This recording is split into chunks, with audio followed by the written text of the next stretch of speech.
Tātou. Ka mihi ki te mātua e te rangi nāna nei ngā mea katoa. Ka mihi ki te whare karake i tū nei tēnā koe. Ka mihi ki ngā mati ke tū o te arai moi okiuki. Ka huri ki te hunuora ki o hui mai nei tēnā koutou katoa. Kia Gary Ethel, ka mihi nui ki a ka kōrua.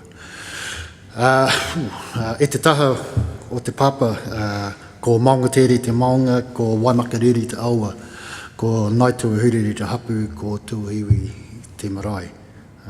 E te taha o toku māma, ko tarahaua te maunga, ko opihi te aua, ko huirapa te hapu, ko arowhenua te marae. Kia ora tātou, my name's Arapata Reuben. Thank you for that glowing intro. I'll have to get a copy of that actually. I've never had one better. So, as an intro, I just introduced myself. On my father's side, I've come from, he comes from Tuahiwi, which is Kaiapoi, also Kokorata, Port Levy. On my mum's side, she's from down Arowhenua, Temuka, just north of Timaru. Dad's also Scots-Irish, German, English. Mum's also Spanish, Portuguese and French. Dad's Church of England. Mum was born Roman Catholic but come Baptist. So, yeah. Hence why my three daughters are doubly blessed. They're in Church of England and Catholic faith, Roman Catholic. So tonight we're going to talk about Ngai Tahu values with regards to waterways. Unfortunately, I don't know of any one person that can speak wholly on our Ngai Tahu values for waterways. 54,000 of us, we've all got a different opinion. Okay? What's suitable at home in Tuahiwi is not suitable down home in Arowhenua, so there's quite a bit of confusion for one. But what I will do tonight is talk about the values that we were raised in at home in Tuahiwi and Arowhenua. So first of all, specifically for tonight, Ngai Tahu is mana whenua for this rohi. Ngai Tahu is the acknowledged tribal entity for the majority of the South Island as far as Blenheim. We have a corporate structure called Te Runanga o Ngai Tahu, which is very much our central governance role. Within that central government, there's 18 runakas that are very much like local councils, except for they're for Māori, and they're very much based around stakeholders, predominantly landowners. So our rohi is centred on Tuahiwi, Kaiapoi, to the north, Huranui River, as far south as the Ashburton River. We have a shared interest with Mum's whānau down south between the Ashburton and the Rakai River. It excludes the peninsula and the Taumotu reserves and goes as far west as the Southern Alps. So our hapu, our runanga, takes its name from our tūpuna Tuahuriri, whose son settled at Kaiapoi Pā. Our first upoko runanga was Pita Tohori. He was also a lay reader for St Stephen's Church at Tuahiwi. The only reason I've put this in here because we have a very close association with the cathedral. They share a similar name. So for us at home, we've always had that connection with the Church of England since 1850s, when Canon Stack. But Pita Tohori, he also mentioned once that, I haven't got my glasses, so I might say this wrong. He kingi anō o tēnei motu, ko tuahuriri ahakoa kua mate ia. Kei te mua anō tono mana I rongo I o mātou I o mōhio nei anō ono uri. Basically what he was saying, there is another king to this island. His name is Tuahuriri. Although he is dead, his authority remains with us and his descendants. And through authority, we talk about the laws. All our laws and our values came from Tuahuriri, this one person. And those have been passed down through the generations. Before I get into them, cultural values, human needs, they all based around 5 key functions: water, food, clothing, shelter, and oxygen. Not many include oxygen, but without it we ain't going to go nowhere. Having beautiful water is not worth anything if we haven't got oxygen. So those are our basic values. That's what we've been raised on, you know, provide food, water, clothing, shelter. When they've got good quality and in quantity, everything's well. Our All Blacks are winners. But when you lose one or two or even three of the quality or quantity, you get catastrophic results from it. Yeah, I won't go into detail while I put this one off. But you kind of get the message, yeah. You lose one or two of those key values and your whole structure falls apart. So our key values. We talk, with regards to water, interestingly, our values are not a lot different from every other culture. Clean, healthy drinking water. Water we can fish in, water we can swim in, water we can play in, that sort of stuff. There are a few exceptions, and for Ngai Tahu and other Māori, one of the key drivers is our whakapapa. It's our connection to our waterways, to our mountains. When I introduced myself before, I named the mountains, I named the rivers, because that's a way of telling people where I come from. And when once you know where they've come from, then you understand their values. And that. So when I was a kid growing up, I always found it hard thinking that I whakapapa to a river or a mountain. I thought, nah, only to humans. You know, it was hard to understand or conceive the concept of whakapapa to the land and that. As I got older, I understood the metaphorics of it all, yeah, and from now I accept that. And my children are going through that same process at the moment, through schooling and education, yeah, it's quite a struggle.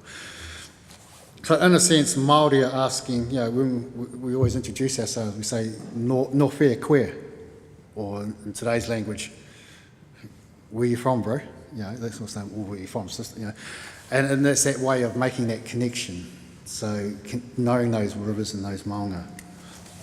The other values around whakapapa that's really tight to us is the mixing of waters. I know it's a subject that not many like to talk about or explain,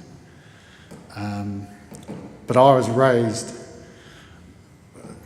knowing of only one awa in the South Island that we were not keen to mix, and that was Lake Pukaki, Waitaki. The reasons why, the tears from Aoraki flow into Lake Pukaki, down into Waitaki. Aoraki is our sacred mountain for Te Waiponamu, for Ngai Tahu. So to mix the waters with any other would be to desecrate the mana of Aoraki.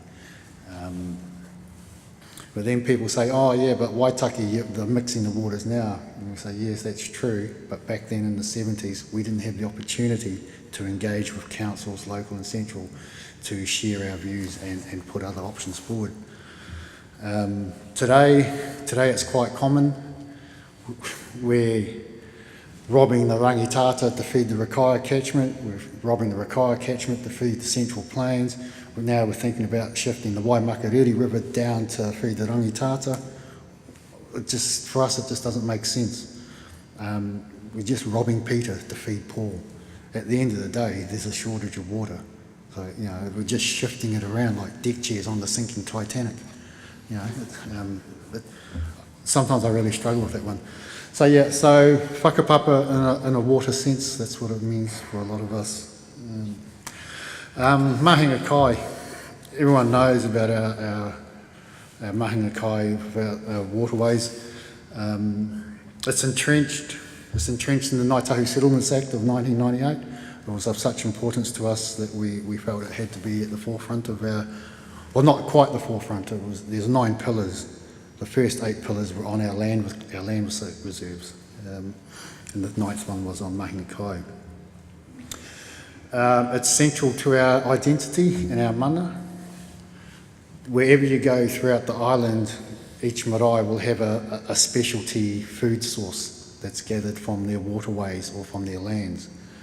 Because we need to remember, mahinga kai, it's not just about the waterways or the lands. Kemp's Deed in 48, prior to the conclusion of the sale to a huriri, we asked that all lands between the Rakahuri and the Waimakariri, the Ashley and the Waimak, be set aside as our reserves. Goodness knows how many millions of acres. There's no way they were going to give it to us, but what they did give us was 2,500 acres between Kaipoi, Woody and Rangiora area. The reason we asked for all of that land, because that was our mahinga kai.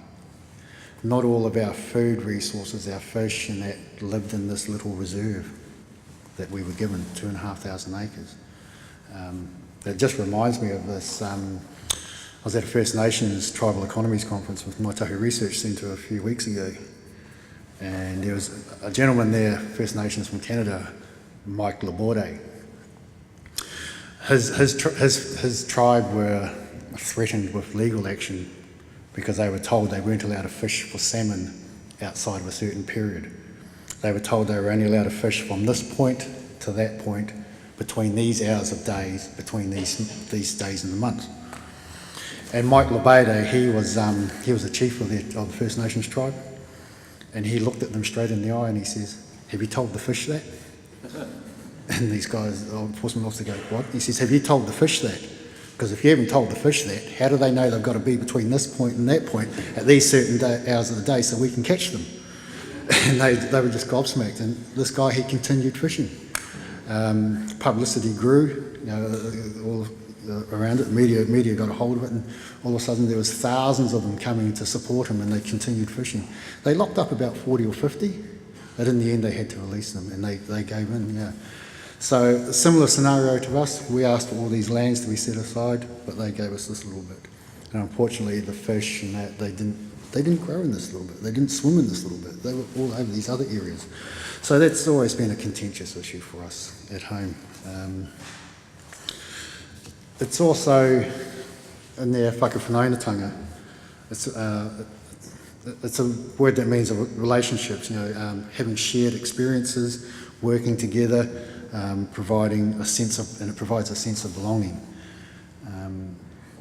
It's not just about the eating, but it's about the coming together as a family, as a wider family, to go fishing or to go cultivate the gardens.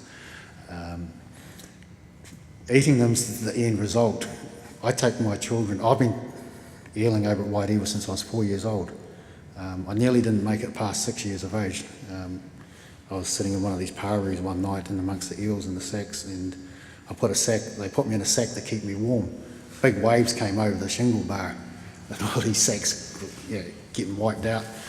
And then Dad all of a sudden saw one of these sacks floating, and he just grabbed it thinking it was the eels. Lo and behold, it was me inside the sack. Yeah. So, yeah. If I wasn't in an eel sack, I probably would have been out of the ocean.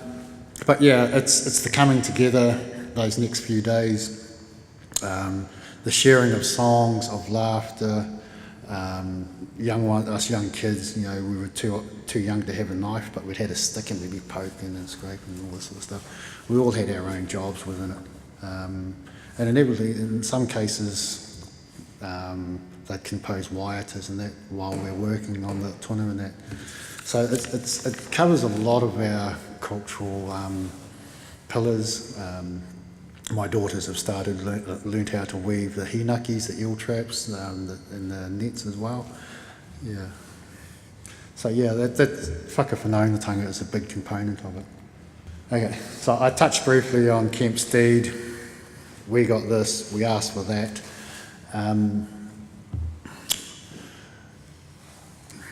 Because we didn't have access to those mahinga kai sites, there was a severe loss of, it was much harder for us to have a sustainable living. The land and the waterways also suffered. The drainage of the lands, from the Canterbury Association, the first 4 ships, they came in. I kind of feel sorry for them. They walked to the top of Rapaki track, looked over expecting to see a nice English town, and it wasn't to be. Yeah. Yeah. So we all of a sudden, through loss of ownership, loss of access, There was a whole range of things we could not do. We couldn't obtain eels from these, they called easements that we used to have, reserves. Otherwise, because they got changed into European title, into European ownership, and many of them were threatened with imprisonment or fines for fishing. You know. We couldn't fish in waterways because they'd released trout and salmon in there, and we didn't have a fishing licence. We had to get a fishing licence. You know, and we're going, well, we're not interested in your trip in salmon. We just want the flounders, we want the kahawai, you know, the tuna. So it was a major impact on us around access to our mahinga kai. Even on the lands, we used to have weka runs, you know, those little things, and we'd have weka trails where they were known to habitat, but our men were getting given trespass notices and threatened with jail because they were going onto the farmers' run holes, and this was only in the 1860s, you know. So again, yeah, major loss of access to our mahinga kai, and it's always been a strong value for us. Today we have Fenton reserves and that, but there's still an issue around this. Just at the moment, Waimakere District Council are doing the Northern Pegasus Bay bylaws, and a lot of that's around controlled access to the beaches and the waterways. We have Fenton reserves set aside for us on what used to be on the banks of the river, but through flood protection and that and channelizing, the river's no longer there. They're about 400 or 500 metres away, but we were given these reserves to fish from, and these reserves fall under these bylaws. So we've got we've had discussions with WDC now around how we manage access for around the reserves and the mahinga kai sites. The young girl down the back there, that's my youngest daughter. She's probably 9 years of age, 8 years of age, 8, 9 years old. And in the front is our little nephew that's been with us since he was 5 weeks old, Carlos. He was probably 4. On the table there was one night's catch for me, eeling over at Wairewa. And having to fish over at Wairewa is another story again, but everything we do, we must do that involves it must involve our children, it must involve our parents, it must involve our grandparents. If our children grow up doing this, it's normal, you know, it's a part of their life. Today, a lot of people haven't had that opportunity, Ngai Tahu haven't had that opportunity to live this lifestyle. Through no fault of their own, their parents, grandparents, great-grandparents moved away, they didn't. For us, this was an everyday chore. It was so common, we actually got sick of it, having to go out eeling, you know, and we're thinking, can't we just go to the Foursquare? You know, but, yeah, nowadays we look back and we realise that we didn't value it was just a normal part of life, but today's generation, they haven't had that opportunity, and they see this as a taonga, they see the species as a taonga, they see the art of catching, procuring, all that as a taonga, whereas we think, yeah, okay. But these ones here, they've grown up, it's part of their lives. The older girls, they've been out gaffing them. The youngest one, she wasn't allowed to gaff because she was so small, but she'd bawl her eyes out because she didn't have a role to play in the eels. So I got her she does all my curing. She cures them. Me and the 2 older girls will catch them, I'll take them home, I'll slime them, gut them, parfit, split them, and she comes along and she does all the curing. And she plays up merry hell if I don't get her out there to do the curing. So this was about 9:30 at night on a cold winter, you know, I think it was taken in May. And yeah, she insisted, she came out, and then she realised that there was so many on the table, she wasn't going to get them done before time to go to bed. So she went and got the 4-year-old out and taught him how to do it. So at 9 years of age, she's teaching the 5-year-old. She's already taken over my role of teacher. And for us, this is what we value most, the intergenerational learning. These children, they'll never forget it. Hopefully they'll never lose the opportunity to do it. But if they do lose opportunity, then that's a major part of our life taken away from us. A lot of times in life, we sit around our committee tables and boardrooms and that, and we go, we need the young ones. We need to hear the young ones' voice. How can we get the young ones involved in this? And I don't know the answer because we just got told to go to these things. I'd been to every marae in the South Island before I was 11 years old. Because my mum would take me to all the tangis, huis, wana, everything. Actually, we didn't have wanangas back then. Yeah. And Dad, he took me to every racetrack in the South Island before I was 11 years old. Because, our families, Tuahiwi, you go to Tuahiwi, every second house had horses. And then, predominantly then we got into racehorsing. So my dad and his cousin, Ray Harris, they were galloping, so they were training thoroughbreds. So, we'd go on a hikoi, we'd go over the west coast on a Thursday, come home on the Tuesday, we'd done 4 race days or something over there, and Wednesday you're back to school again, that sort of thing. So getting back to it though, it's how to engage young ones. My oldest daughters have been asked to go to a lot of these huis and wānangas and talk about youth experiences and share their thoughts on how they can improve things in life. I don't know how many times now, probably about half a dozen times each, they've both come home in tears because they got shot down. We asked them their views and then we critiqued their views. We challenged their views. And they think, hang on, you're asking me to share my views, my experiences. I didn't ask you to critique them and say they're right or wrong. And so while we think we're trying to engage with them and bring them in, we actually got to listen to them. These are our young ones today. What we're doing today, it's not for ourselves. Not for, we talked about it earlier, I think Carl or Mike talked, it's not going to happen in our generation. And Belinda, it's going to happen in our grandchildren's generation. Planners, sorry. We have some, anchor projects are a prime example, very aspirational. Once it gets into the planning, that's it. This all comes down to dollars, best bang for buck.